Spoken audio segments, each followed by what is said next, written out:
The soap method can work for a slow-draining toilet as well as for complete clogs by lubricating and loosening material in the trap and pipe.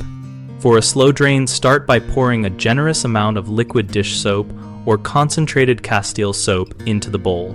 Then add warm water from waist height to create flow. The soap reduces surface friction and can soften greasy buildup or paper residue, helping it slide through the trap. If you use bar soap, grate about 1/4 cup into warm water first to dissolve it fully before adding. Undissolved flakes can float and be ineffective.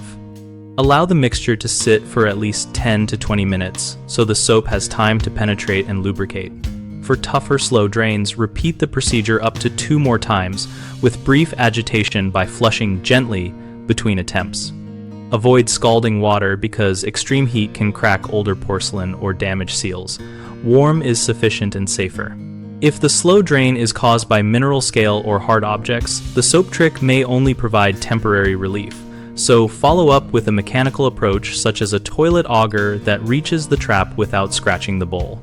Always isolate the water supply before using an auger and feed it slowly until you feel resistance. Then rotate and withdraw carefully to avoid pushing debris farther. Common mistakes include pouring boiling water, which can crack the bowl finish and worsen the problem, so always use warm water and never strong caustic cleaners that react with soap. A second issue is relying on soap when a foreign object or hard mineral deposit is present. If repeated soap applications do not improve flow within a couple of tries, switch to an auger or call for help. A third problem is overusing chemical drain cleaners after using soap because mixing residues can create hazardous fumes. If you plan to use chemicals, wait several hours and flush thoroughly before applying anything else.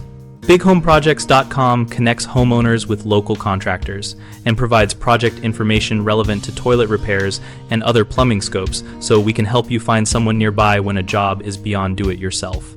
We also host a discussion community where we share experiences, ask questions, and post practical tips so our members can learn from each other and contractors can find work.